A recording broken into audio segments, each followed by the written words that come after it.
dag hef ég fengið til mín góða gesti til þess að spjalla þann veruleika að sinna ábyrgðarauðvitaðstarfi en líka starfi þar sem að taugarnar eru oft þandar og jafnvel þannig að maður veit að þegar maður er kallaður til starfsins vegna að þá er eitthvað mjög alvarlegt að. Og mér fannst alltaf áhugavert að fá til mín einstaklinga til þess að tala það, býtu hvernig lifir maður af í slíku starfi, hvernig að fara hvern dag til vinnu og bara vera fást við þannig starf. Og til þess að ræða það hef ég fengið sjúkraflutningamenn og slökkviliðsmenn, tvo, Gauta Þór Grétarsson og Friðrik Jónsson, til þess að spjalla þetta við mig og það var líka þetta var svolítið hektist innslag eða inngangur hjá mér af því að ég var eiginlega svolítið búin að hugsa að við myndum spjalla saman sem prestur sem ég og svo þið í ykkar störfum vegna þess að þau skarast svolítið og eiga það auðvitað sammerkt þó svo að í mínu starfi þá sé nú oft gleðistundir að þá eru líka mjög oft miklar og erfiðar ögur stundir í lífi fólks. En þið eru hins vegar svolítið bara eiginlega alltaf það sem eitthvað er alvarlegt að. Eða hvað? Eru líka gleðistundir í ykkar störfum? Já, það er því betur þannig að það er nú oft sem að við náum árangri í því sem við erum að gera og mörg tilfelli eru náttúrulega rosalega gefandi þegar við náum góðum árangri eða ná fólki tilbaka og það er náttúrulega líka alltaf mjög gefandi bara að hjálpa öðrum, gefa af sér. En þið eru samt alltaf náttúrulega, þið vitið alltaf þegar það er hringt, þá eru náttúrulega einhver í vanda. Það er náttúrulega svolítið þannig, eða hvað? Já. Það er náttúrulega aldrei eitthvað sem að þið, það er aldrei öðruvísi en það. Þið eru alltaf kallaðir til ef það er einhver erfiðleikar. Það er mjög sjaldan sem við erum allavega kallaðir til að koma og borða kökur eða einhver allar að gefa okkur eitthvað. Það er mjög sjaldan. En þið eru þetta stundu kannski flytja bara konur upp á fæðingardeild, bara já. Við erum náttúrulega, sjúkraflutningahliðin er náttúrulega mjög svona, það er margt sem fellur þar undir. Já. Við erum náttúrulega ofta flytja bara fólk svona milli stofnana og svoleiðis sem að kannski að fara bara til áframhaldandi meðferðar á öðrum stofnunum frá Akureyri. Nú, svo erum við náttúrulega þá ofta að sinna þessum bráðatilfellum og því betur náttúrulega kannski búið að svona áður en að máli kemur inn til okkar náttúrulega neyðarlínurnar búin að svara símtalinu og hann er svona svolítið búin að forvinna verkefnið þegar kemur til okkar, allan upplýsingaflæðið. Þannig að maður getur svona strax farið að undirbúa sig fyrir það verkefni sem maður er að fara í og bara það að það er mismunandi hringitónar í boðunum sem við fáum og annað, þannig að þú getur svona svolítið undirbúið það að þú ert að fara í eitthvað sem að þarf bráða meðferð við. Þið vitið alltaf pínlítið að hann er farið á stað við hver er að búast. Já, svona allavega hversu aðkallandi verkefnið er. Já. Og síðan er oftast náttúrulega upplýsingaflæðið sem við erum að fá er mjög mikið strax á fyrstu sekúndu verkefnisins. Þannig að við getum svona svolítið undirbúið okkur fyrir það sem við erum að takast á við. Hvernig er það eitt sem bara poppaði upp þegar þú varst að tala þetta, þú varst að tala neyðarlínuna? Að því ég á þá reynslu að þurft bara sem aðstandandi hringi í neyðarlínuna.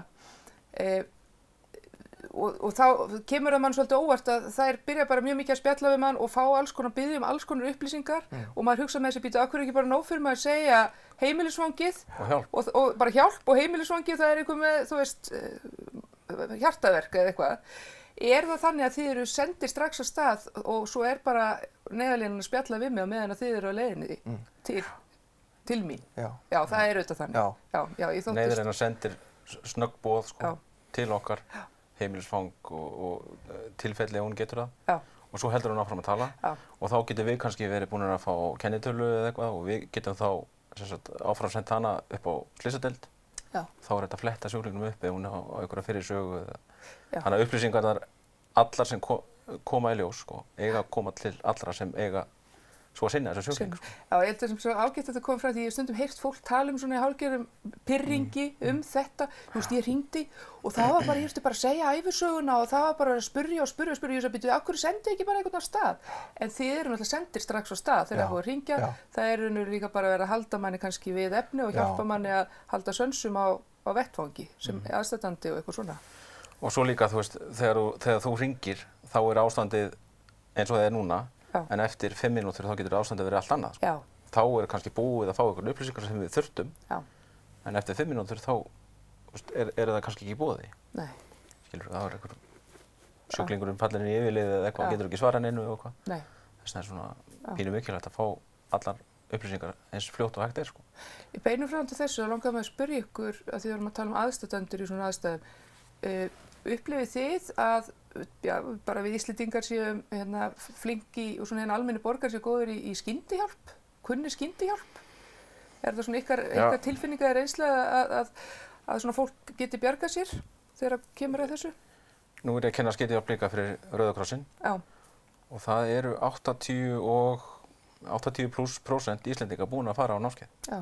Þannig að við ættum að vera svona til þess að gera nokkuð. En þegar hólminn komið, þú veist, þegar það bara hjartaáfall og eitthvað svona og fólk nálægt og auðvitað náttúrulega það mjög oft þá að það einhverjir nánir ástvinir þannig þeir auðvitað verða mjög hræddir. En upplifið þið samt svona í mörgum tilvikum að þá sé fólk að reyna? Já, ég myndi segja það.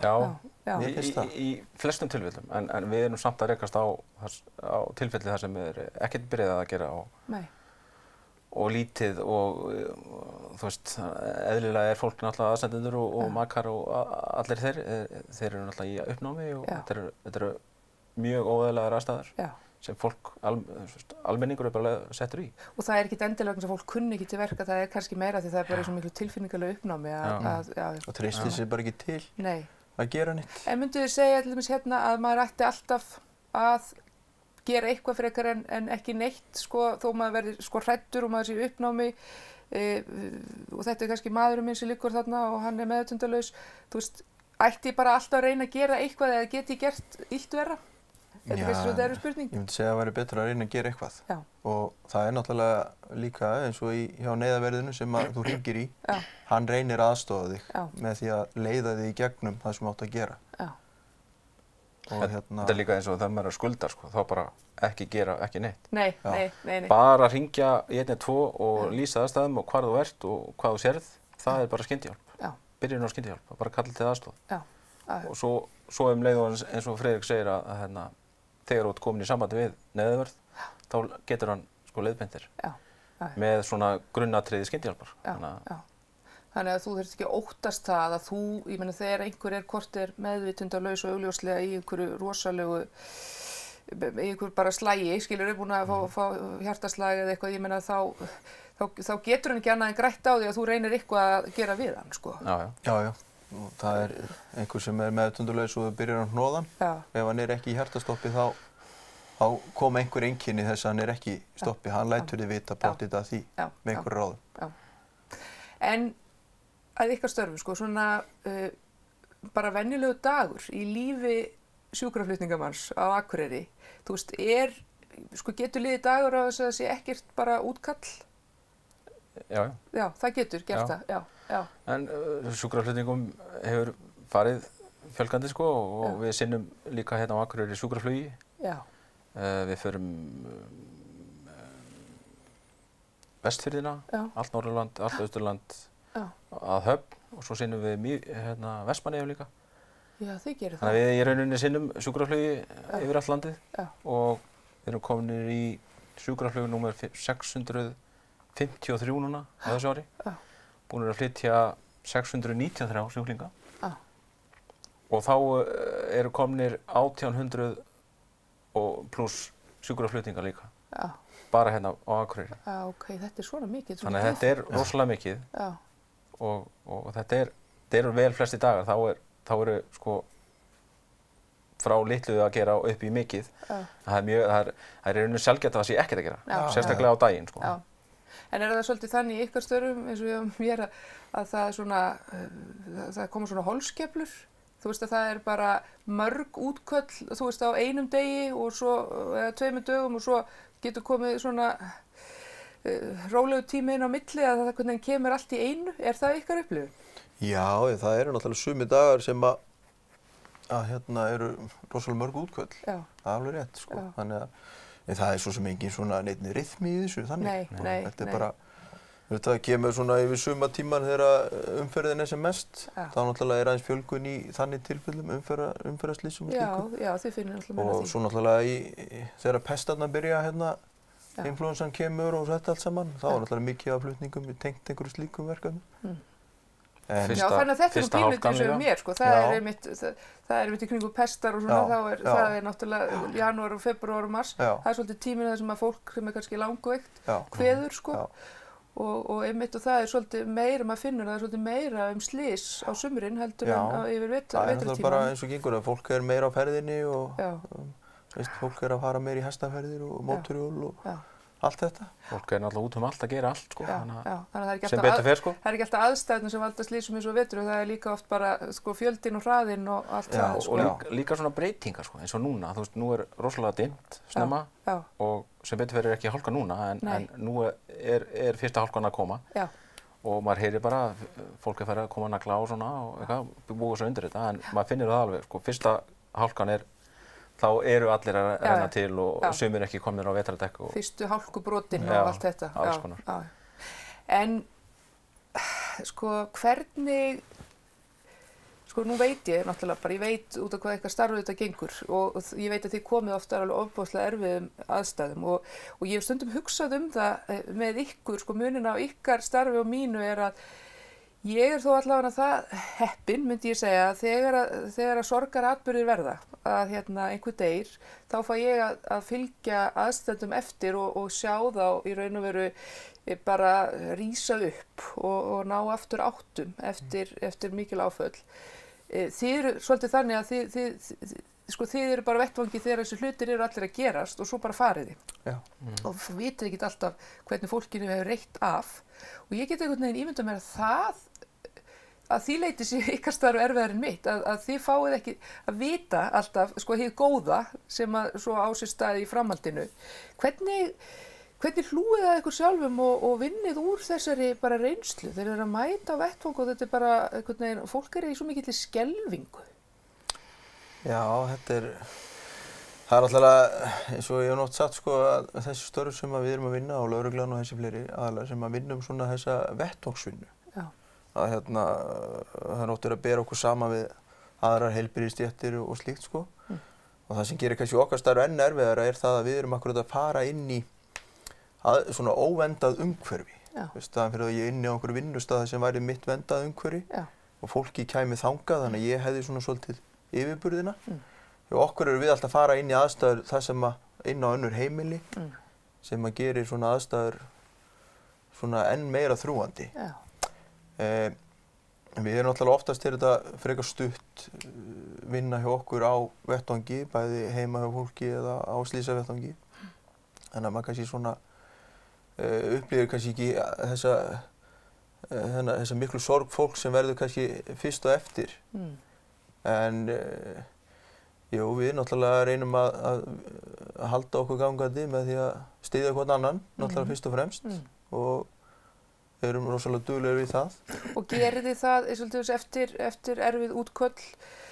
Þú veist, hafið þið einhverja verklagsreglur með það að, heyrðu, þú veist, nú bara, að þið eru alltaf eitthvað svona teymi, þú veist, farið inn á slökkvistöð á eftir og bara takið ykkur tíma til þess að viðra það sem hefur gerst og svona viðra bara líðan ykkar eftir það og hvað svona, að því svo geta oft náttúrulega komið upp spurningar, gerir ég ráð fyrir, þú veist, gerðum við allt rétt, fórum við alveg rétt í gegnum þetta allt saman, af því að það eru örugglega mjög auðvelt í ykkar störfum að sitja eftir með alls konar spurningar og jafnvel sektarkennd og allt þetta. Ég get alveg ímyndað mér það, sem er auðvitað ekki sanngjarnt. Það er oft gerst. Já, ég get ímyndað mér það. Það er oft gerst, sko. Efin eru mörg, sko. Efin eru mörg, já. Við erum náttúrulega mjög duglegir að rýna tilfelli. Bæði til þess að fara þá yfir þetta, til þess að svona menn geti léttað á sér. Rýna til gagns. Og líka rýna til gagns að hvað getum við bætt okkur í og þurfum við að laga einhverja vankanta í okkar vinnu. Já. Og við höfum náttúrulega líka sko í þessum tilfellum þar sem að svona allt fer úr böndunum, getum við sagt. Þá hefur verið sett einhver vinna í gang þar sem við fengið aðstoð geðlækna eða einhvers konar svona áfallateymis og haldin þá svona sameiginlegir fundir með þessum aðilum því að oft á tíðum þetta ólíkir viðbragðsaðilar sem að koma að svona vettvangi. Það eru kannski við og lögreglan og jafnvel þá björgunarsveitir og þá starfsmenn heilbrigðisstofnana eða bráðamóttökunnar. Þannig að það er þá reynt að draga þessa aðila saman á borði og menn geta þá svona svolítið raðað púslunum sem að oft, því að kannski situr í þér eitthvað þegar þessi gerði, þér fannst þessi ekki gera rétt eða eitthvað svoleiðis. Það er oft gott að draga menn saman til þess að sá getið þú útskýrt af hverju hann tók þessa ákvörðun og þá náttúrulega losar oft svona þessi ef sem að sitja eftir. Já, ég að þessi náttúrulega bara, það er lífsnauðsynlegt, annars náttúrulega munum menn bara brenna út mjög fljótt í svona störfum. Já, algjörlega, eða passi ekki upp á þetta. Ég meina, ég horfi hérna ykkur í hugsa með mér, já, fáránlegt að þeim geti liðið svona því að þú veist, ef þeir kemur ekki vettvagn og þá er enginn að koma til að bjarga, en ég veit það hins vegar, betur að það er í svona störfum sem fólk situr einmitt oft uppi og með alls konar erfiðar spurningar og tilfinningar, Það er bara það sem þú þarft að gera, þú verður að vinna með sjálfan þig, látlaust, því að allt þetta sem þú upplifir og sérð, það er alltaf hérna hjá þér, en þú þarft að læra að lifa með því og vinna með það. Og þetta er náttúrulega oft á tíðum alveg rosalegir rússíbanar, tilfinningarlega og svona andlega sem maður hefur farið í gegnum. Gætu þið svarað í, þetta er alltaf aðstæðubundið, ég átta mig á því, en svona eftir þessi ár sem þið hafa starfað við þetta svona, getið þið svaraði hvað ykkur finnst erfiðast í raun og veru að mæta? Hvað er það sem að Já, það er svona sem ekki kannski sem venst, en hvað er það svona sem er alltaf einhvern veginn jafn erfitt og þau eru einhvern veginn bara ónýtir og eftir, Ég held að það sé rosalega persónubundið. Já, mér finnst til dæmis miklu þægilegra eins og að eiga við sjúkling heldur en til dæmis að eiga við ættingja og þurfa að svara spurningum hvað næst og eitthvað svona. Hérna er ég með verkefni sem ég kann og miklu þægilegra að kunna þetta heldur en að þú veist, að þurfa að svara spurningum sem ég get ekki svarað, Hvað verður og allt þetta. Já, verður þetta í lagi eða þú veist, Og svo náttúrulega, þú veist, eftir að maður eignast börn, skilur, þá eru börnin alltaf erfiðari. Það er erfiðustu sjúklingarnir. Það er eins og ég get sagt, að það er, ég hef aldrei verið í vandræðum með að sjá eitthvað sem er ljótt. Nei. Veist, þú ert búin að sjá, veist, ég get ekki lýst í hvað þú ert búin að sjá af líkamsbörtum og allt þetta. Það er ekki endilega það sem situr í mér. Það er miklu frekar svona þetta sem er utanum, akkurat. Tilfinningar fólks í kring. Og þetta líka sem ég var að tala um áðan, þetta óvendað umhverfi. Veist, þú leggur á stað í slæmum veðri, slæmum aðstæðum, svarta myrkri, það er fljúgandi hálka, þú ert að fara eitthvað hérna inn í sveit í eitthvað sem er hrikalegt. Það er þessar aðstæður sem að verða svo þrúgandi oft og þú þarft svolítið að bíta á jaxlinn til þess að koma þér í gegnum þær. En fáið þið einhvern tímann að vita eftir til dæmis það sem er barnaslys og svona, einhvern veginn fáið þið einhvern tímann að vita eða hitta aðstandendur, þú veist, hafið þið einhvern tímann tækifæri til þess eða, þú veist, eða þörf eða tækifæri til þess að bara, heyrðu, við verðum bara að fá að hitta þetta fólk, þetta var svo agalegt, Við höfum, Við höfum ég bauð einhvern tímann lítilli stelpu sem var vitni að andláti afa síns og hún hringir í neyðarlínuna eða lætur vita og svo fær hún sektarkennd. Var þetta af því að ég gerði ekki þetta eða var þetta af því að ég hringdi og eitthvað svona og svo komum við bara í herdeldi í gulum og gerum það sem við gerum og svona pínu raudarlegt og allt þetta En þá sem sagt bauði ég foreldrum hennar að hún mætti koma niður eftir til okkar og skoða sjúkrabílinn og tala með okkur og fá sér kakó og eitthvað svona. Þá erum við búin að normalisera, við erum bara kallar, við drekkum kaffi og við sýndum henni alla græðan okkar og eitthvað skilur. Það er kannski ein birtingarmynd af því að við erum að klára verkefnið. Við getum líka hringt upp á slysó og spurt líðan sjúklings hvernig fórum upp á gjörgæslu eða var þetta allt í lagi. Við látum líka stundum neyðarlínuna vita. Þau heyra símtal og láta okkur svo vita og svo ekkert meir. Þau tala mikið við okkur það að þeim finnst mjög gott að fá að vita hvernig þetta fór. Ég skil það alveg svo ótrúlega vel. Því það finnst mér að vera það sem hjálpar mér í mínu starfi við að vera til staðar fyrir fólk. Það að vita svolítið hvernig málin þróast, sko. Það er ótrúlega, sko, bara svona stuðningur fyrir mann í því, stuðningur í starfinu. En svo hafið þið náttúrulega, sko, líka lent í náttúrulega þeirri skelfingu að missa, sko, samstarfsmann við skyldustörf. Og það er bara nokkur ár síðan að ég man eftir slíku tilviki. Sko, hvernig, og svo hafið þið kannski þurft að samt að vera til staðar þann dag í ykkar störfum eða hvað? Hvernig var það? Það var náttúrulega, ég var sem betur verið ekki í bænum þá. Nei. Ég var á leiðinni heim samt. En það var náttúrulega hræðilegt fyrir þá sem voru á vakt og þetta var náttúrulega, hann var á vakt sjálfur. Já, ég meina það. Og þú veist, fyrir þá að þurfa að fara í vaktfélagið sinn. Og þú veist, þarna fóru hugsanir í gang, sko, þetta hefði getið verið ég, þetta hefði getið verið hann, þú veist, af því að hann var í sjúkraflugi og sem sagt, og einn af okkur einn af mertu sjúkrafluginu. Við göngum allir í flug, þetta getur verið hver sem og inn í það blanduðust ættingjar og makar og eitthvað svona, þetta fór alltaf á hvolf. Og þú veist, verði ég á vakt á morgun og eitthvað svona, en svo náttúrulega kom í ljós hvað við erum svona góð fjölskylda, slökkviliðsmenn og sjúkraflutningamenn, það komi bara menn frá Húsavík og Dalvík og Reykjavík, hvað komi margir frá Reykjavík? 1000 manns eða eitthvað? Nei, skilurðu, það komi allavega hellingur og þeir bara, drákar, nú farið þeir bara heim og við reddum þessu. Við reddum hérna og eitthvað, við erum með kort og við kunnum þetta, ég er með bílpróf og þeir reddu þessu bara. Já, vá hvað ég fegin að heyra þetta, að þetta hafi verið, sko, að þið hefði ekki þurft að svona biðja það, heldur hafið þótt að sjá svo til það er ekki hægt að ætlast til þess að menninni bara haldi dampi undir þessum kringumstæðum. Þeir fóru bara upp í bíl og keyrðu norður, eða flugið. Bara beint í flugvél, heil vakt sem kom bara norður og tók við störfunum hérna. Já, þið höfðu leyfi til þess að vera syrgjendur í þessum aðstæðum, það er alltaf mjög mikilvægt, sko. Já, ég held að enginn hafi verið í nokkru standi til þess að standa í lappirnar. En maður ekki svolítið alltaf í samt þessu að gera þessa kröfu til sín? Þú veist, ég ekki bara geta, þú veist, ég bara valdi mér þetta starfa og ekki bara geta sinnt því, sama hvað gerist og eitthvað. En þú veist, ég held sem mjög mikilvægt að passa sig á því að fara ekki inn í það, sko. Að maður kunni sér mörg því að ég held að þá getur maður orðið dálítið, þá getur maður farið að verða ógaglegur. Já, það er akkurat það sem ef maður ætlar að ímynda sér það, sko. Já. Ég er nú 0,1 tonn og ég fór á vakt en ég fór heim. Já. Ég ætlaði að vera óan harðinagleg, sko. Nei, þetta verður alltaf leið maður. Já. En það var ekki alltaf leið. Nei.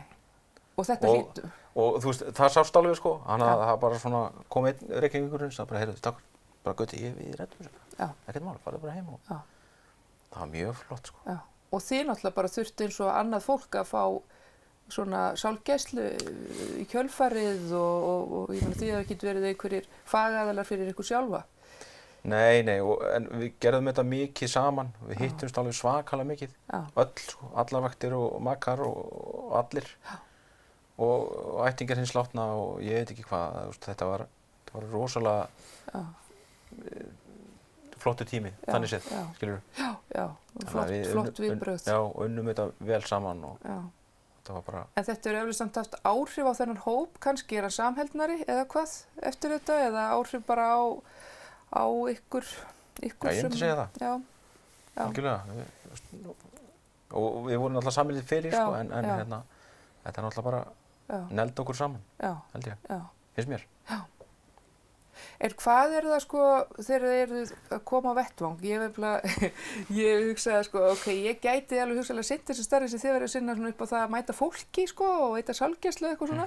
En ég er náttúrulega með 0 rýmisgreind og ég hef upplifað það að vera sem aðstandandi á vettvangi þar sem að þið komið, það vísu ekki akkurat þið en samstarfsfélagar ykkar, í svo ótrúleg þrengsli til þess að flytja sjúkling hérna á börum út og ég hugsaði bara þeir þurfa að vera bara einhverjir töframenn ef þetta á að takast, sko, því þetta voru fáralega aðstæður. Við þurfum að ná ákveðinu stigi í Tetris, einmitt, til þess að gangi. Það er að krafa í ráðningarferlinu. Já. Ég meina, þetta ekki eftir alveg fáránlegar aðstæður sem þeir að lenda í að finna út úr því. Hvernig náum við sjúklingnum þarna og setjum hann á börn? Það er svo merkilegt með það að sumt fólk, það hringir eftir aðstoð og svo er eins og það skrýði bara inn í þrengsta rými heima sem það finnur. Síminn ekki þá frammi, sko. Og bara neitt og það er allir við svo að fara að bera það eitthvað. Sko. En hérna, þetta leysist nú alltaf. Maður fer stundum heim með illt í bakkinu, sko. Ég skal alveg viðurkenna það. Fólk velur ekki alltaf hvar það hnígur niður, þú veist, það er ekki alltaf úti á berangri, það getur verið bara inn á salerni. Já. Og stundum þurfum við að laga aðeins til í íbúðinni svo við höfum rými, færa húsgögn og rúm og skápa og ég veit ekki hvað og hvað, þannig að við fáum bara smá space til þess að gera okkar hluti og eitthvað, en þetta leysist alltaf, sko. Við höfum ekki þurft að rífa veggi hingað til. Þið hefum ekki þurft að rífa veggi, nei, og ekki setja fólk út gluggann eða eitthvað svoleiðis. Nei, en ég veit að kollegar okkar hafa þurft að gera það, taka rúður úr, en það er það er nú samt sem áður, sko, hefur nú orðið framfarir aðeins í þessu. Veist, bæði meiri menntun okkar og svona, meiri vitneskju veikindi og sjúkdóma og þá getum við kannski meira að tekja ákvörðun að viðkomandi allt í lagi fyrir en að labba eitthvað aðeins, skilur við, labba fram í körfuna þar. Og síðan hefur náttúrulega orðið aðeins framfarir í búnaði af svona léttitækjum sem við notum. Bæði það þurfi ekki að bera fólk niður stiga og svona sem heldur eru með vélar sem að sjá það fyrir okkur eða hjálpa okkur við það. Þannig að það er svona, það er aðeins framfarir í þessu. En húmorinn, að því við vorum nú að hlæja þessum aðstæðum og þetta er einmitt eitthvað svona sem að maður, þú veist, ef maður hefur annar ból húmor þá er þetta alveg kjörið til þess að hlæja, eitthvað svoleiðis aðstæður, þú veist, það er eitthvað allt, einhverju þrengslum. Er þetta ekki eitthvað sem að þekkið það, að nota húmorinn svona til þess að lifa af í svona starfi? Er það kannski bara meðalið?